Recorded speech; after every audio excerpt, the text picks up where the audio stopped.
Well, the political temperature in Ekiti is rising, but not from competition this time. What many expected to be a contest within the ruling All Progressives Congress has ended in what party insiders describe as a consensus and what critics call a coronation. Governor Biodun Oyebanji now stands as the sole APC candidate ahead of the June 2026 election, following the withdrawal of one aspirant and the disqualification of others. It's a political twist that has raised questions about internal democracy, party unity, and the governor's own growing influence in Ekiti politics. Tonight, we go beyond the headlines to examine how this happened, what it means for the party and the state, and what's next as Ekiti weighs 3 years of the Oyebanji administration.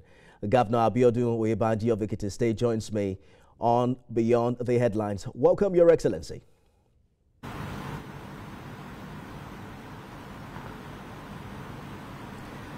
Mr. Governor, thank you for joining us on Beyond the Headlines. I want to be sure you can hear me. Good evening. Beautiful. A few months ago, the APC in Ekiti had several aspirants in the race. But today, when it mattered most, you emerged as the sole candidate. Some say that happened, or rather what happened today wasn't a primary but a coronation. Tell us what happened behind the scenes. What turned the odds in your favor?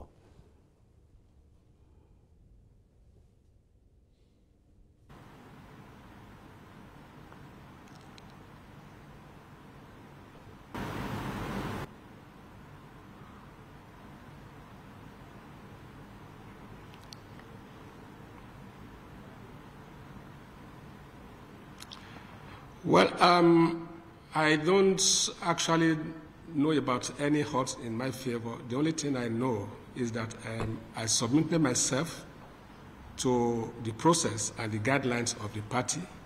I showed my interest to contest for the governorship of the party, and the party issued guidelines for contestants to contest. And I went through the guideline, I submitted my form, I was screened, and I was ready for contest. I had my group moving around all the wards in the local government and campaigning for the primaries. I'm a Democrat. I believe in contestation because democracy allows people to ventilate their interest. And in accordance with the party guidelines, I appeared before the screening committee, and I was screened, and I went back to the field. And in preparing for the primaries, the party in its own wisdom came out with a decision on those of us that appear before the screening committee. They cleared 2 of us, myself and Mrs. Omalayo Atinuke. And in Mr. Atinuke's wisdom, he wrote to withdraw from the race, leaving only me in that race. And in accordance with the guidelines of the party and the electoral acts, there are still protocols even to be met as a consensus candidate. And the process started on Saturday and ended today. So, even as a consensus candidate, the guidelines stipulates that the delegates must affirm such choice, whether it's acceptable to them or not. And to God be the glory, all the 885 delegates affirmed yes to the consensus arrangement made by the party. Mr. Governor, they say your biggest challenger would have been Kayode Ojo, but he was disqualified in what his supporters call controversial circumstances. In fact, they accuse your allies of using petitions to disqualify rivals. How are you managing post-primary reconciliation? He was obviously absent at that event today. Do you think he and others will still join your campaign? Well, if you listen to my speech, I've expressed my acts of fellowship to all the contestants, not only him, and everyone that has shown interest in this race. And like I said, I wasn't a member of the screening committee, neither was I a member of the appeal committee or a member of the party national working committee. The decision to screen aspirants or to disqualify rests solely with the appropriate organs of the party.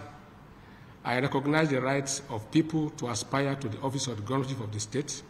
I also recognize the right of the party to ensure that things are done in accordance with the party guidelines and constitution. So only the party is competent to explain why that was done. But as far as I'm concerned, I am using this medium to once again call on Mr Kayode Ojo to join hands with us as we prepare for next year's election. I believe in a united front, and I believe strongly that the more united we are, the surer our chances of winning the election will be. I will be personally reaching out to him, and I also know that the party has an inbuilt mechanism and structure to ensure reconciliation. He is a loyal party man. It's like a brother to me. I think we will resolve the issue. It's not actually a big deal. There's a video of one other aspirant, Abimbola Olajumoke, who mentioned that you cannot win in 2026. In fact, he alleged that the APC is imposing you on the people and that votes and delegates were bought, even though what happened today wasn't a competition, as it were. She alleged that individuals were given 10,500 naira. How do you respond to those claims of manipulation and imposition? Well, I think it's an insult on the delegates by any aspirant to make such an allegation. It's ill-informed, it's not factually correct, but I also recognize the right that democracy offers people freedom of expression, but people are entitled to their opinion, not to their facts. Whether we will win in 2026, June 20 is almost here, the date of the pudding is in the eating. But to the subject matter, the party said that she is not a member of a party, so I don't think I want to respond to her. There's also the question of political inclusion within your administration, Governor. Some party loyalists allege that former PDP elements have captured a significant number of appointments, up to 170 according to one APC chieftain, and they are raising concerns about loyalty and internal democracy. How do you respond to that? Well, there should be a cut-off line between governance and politics. Immediately I was sworn in as the governor of Ekiti State, October 16, 2022. I became the governor of Ekiti State, not the governor of APC. I recognize the fact that APC offered me the platform to aspire and to run. I also have a duty to ensure that I make APC more attractive to opposition elements.